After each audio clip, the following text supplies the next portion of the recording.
Welcome to The Explainer. Today, we're going to try and untangle one of the biggest political stories of our time, Britain's long, complicated, and let's face it, often rocky relationship with the European Union.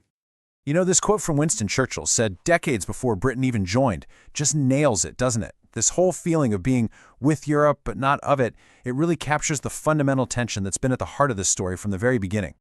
So, let's dive in. We'll start at the beginning, what you might call the awkward courtship phase. The story really kicks off right after World War II.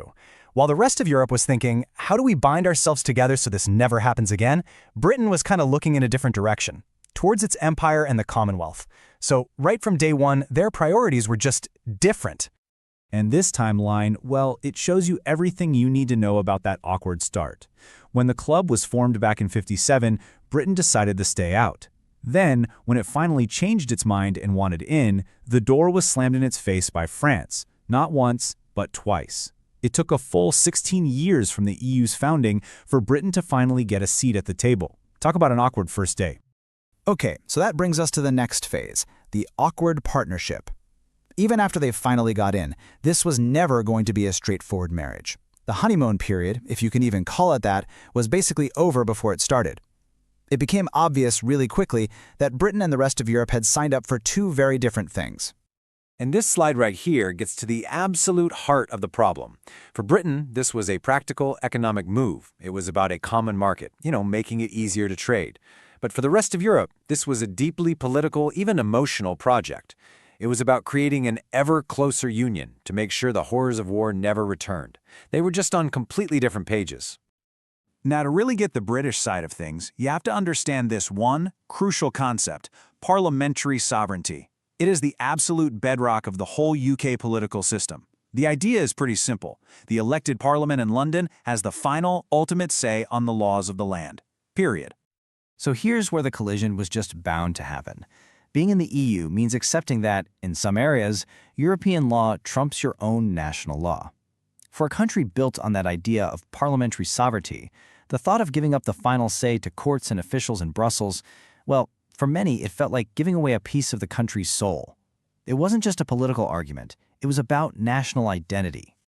And then there was the money. This number, £14.2 billion in a single year, became this incredibly potent symbol. You could forget all the complicated economic debates. For people who wanted out, this was a huge bill being sent to Brussels every year that, they argued, could be spent on things at home. It was a number that was super easy to understand and, for a lot of people, super easy to get angry about. So, all of this brings us to the breaking point. After decades of these tensions just simmering away over sovereignty, money, identity, the pressure was just building and building until something had to give. The demand for a final say on membership became impossible to ignore. And this chart shows you exactly where that pressure was coming from. Just look at the rise of UKIP, the UK Independence Party.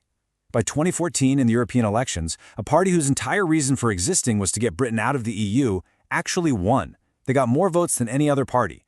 I mean, that was a political earthquake, and the mainstream parties had to do something.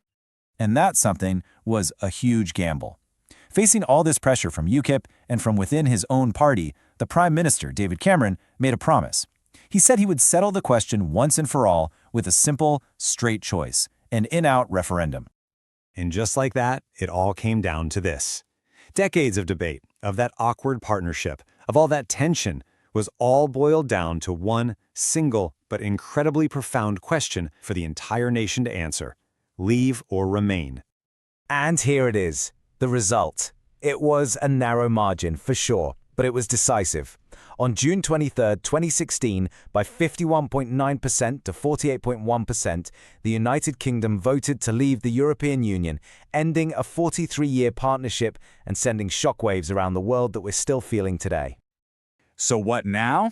Well, that brings us to our final chapter, a relationship redefined. What does life after the divorce actually look like? Because here's the thing, even though the UK left the club, it's not like it can move to a different continent.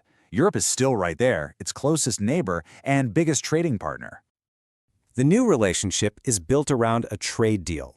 So yes, you still get tariff-free trade on goods, which is important, but it's a completely different world from the old, seamless, single market.